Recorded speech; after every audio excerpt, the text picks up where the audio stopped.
이번에는 doubly robust difference in differences 모델에 대해서 살펴볼 예정인데, 이 모델은 앞서 살펴본 staggered DID 모델을 추정을 할 때 직접적으로 활용되기도 하고, 또 doubly robust method 개념은 나중에 머신러닝을 통한 이 causal effect estimation에서도 많이 활용되는 접근이니까 이번 시간에 한번 간단히 정리를 해보면 좋을 것 같아요.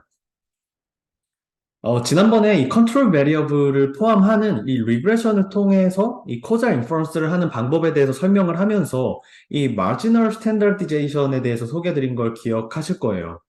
이 마지널 스탠다디제이션 방법은 이 아웃컴 리그레션 또는 아웃컴 모델링이라고 얘기를 하는데 이 트리트먼트와 코베리에이트를 가지고 아웃컴을 예측하는 모델을 만들고 그거를 이제 활용하는 거예요. 여기서 이 리그레션이라고 할 때 꼭 뭐 OLS나 MLE 같은 뭐 리니어 리그레션일 필요는 없고 머신러닝 모델이 될 수도 있어요.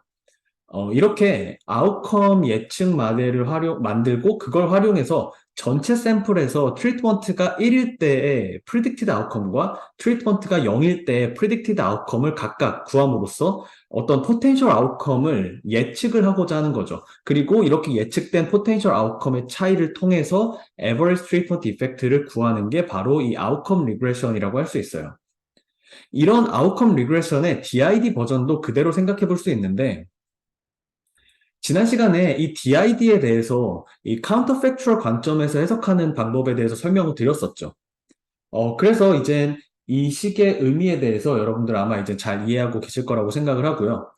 여기서 원래는 이 트리트먼트 그룹에서의 트리트먼트가 없을 때의 타임 트렌드를 대신하고자 했던 것이 바로 이 컨트롤 그룹에서의 타임 트렌드인 이 C 포스트 마이너스 C 프리였잖아요. 그런데 이거 대신에 이 컨트롤 그룹을 통해서 아웃컴을 예측하는 모델을 만들고 그거를 트리트먼트 그룹에 적용을 해서 카운터 팩추얼을 직접 예측을 하고 그 예측된 카운터 팩추얼의 어떤 타임 트렌드를 통해서 이 DID를 분석하고자 하는 접근이 바로 아웃컴 리그레션에 기반한 DID 분석이라고 할 수 있어요.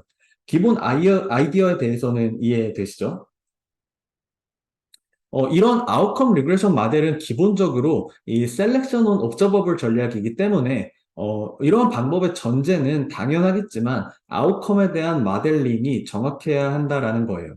그래서 셀렉션 바이어스를 설명할 수 있는 모든 변수를 컨트롤 베리어블로 포함을 함으로써 이런 아웃컴에 대한 모델링을 정확히 하는 게 관건이겠죠. 이런 아웃컴 리그레션 모델과는 또 다른 접근으로 이제 이 트리트먼트를 받을 확률인 프로펜시 스코어를 예측하고 이 프로펜시 스코어의 역수를 가중해 줌으로써 이 랜덤 어사이먼트와 유사하게 하나의 매칭된 샘플을 만들어서 분석하는 방법이 바로 Inverse Probability Weighting, IPW였어요. 이걸 DID에도 그대로 적용을 해볼 수가 있는데 이 트리트먼트 그룹에서의 이 트리트먼트 전후의 차이를 이 프로펜시 스코어의 역수로 가중을 해주고 그리고 컨트롤 그룹에서의 트리트먼트 전후의 차이를 이 1 마이너스 프로펜시 스코어의 역수로 이렇게 가중을 해줌으로써 셀렉션 바이어스를 보정하고자 하는 방법이 바로 이 IPW를 통한 DID 분석이라고 볼 수 있어요. 아웃컴 리그레션에서는 이 아웃컴 모델링의 정확도가 관건이었다면은 이 매칭의 일환인 이 IPW도 결국 셀렉션 온 옵저버블 전략이기 때문에 이런 IPW의 전제도 바로 이 프로펜시 스코어 모델링의 정확도가 되겠죠. 이 두 방법론 모두 사실 아웃컴 모델링이 제대로 되거나 아니면은 프로펜시 스코어 모델링이 제대로 될 수만 있으면은 사실 인과추론에 있어서 굉장히 강력한 무기가 될 수 있고 DID 분석을 완벽하게 수행할 수가 있어요. 근데 문제는 사실 이 아웃컴을 모델링을 하거나 혹은 프로펜시 스코어를 모델링을 하는 이 자체가 그렇게 쉽지만은 않다라는 점이고 그래서 나온 아이디어가 이 두 가지 방법을 하나로 결합을 함으로써 좀 더 정확성을 높일 수 있진 않을까라는 접근이에요. 그리고 그게 바로 더블리 로버스트 메소드의 기본 아이디어라고 볼 수 있고 그걸 DID 모델에 그대로 적용한 게 바로 더블리 로버스트 DID라고 볼 수 있어요. 물론 디테일에는 조금 변형이 있을 수는 있겠지만 일단 기본 모델은 다음과 같아요. 지금 보면은 이 트리트먼트 그룹 내에서의 아웃컴 예측 모델을 통해서 이 DID를 구하고 그거를 이제는 프로펜시 스코어의 역수로 가중을 해주고 마찬가지로 컨트롤 그룹 내에서의 아웃컴 예측 모델을 통해서 이 DID 추정치를 구하고 그거를 이제 1 프로펜시 스코어의 역수로 가중을 해준 후에 이들의 차이를 통해서 DID 추정값을 계산을 하고자 하는 거죠. 여기서 보면은 이 아웃컴 리그레션에서의 접근과 IPW에서의 접근이 이제 모두 다 활용되고 있는 거를 볼 수 있죠.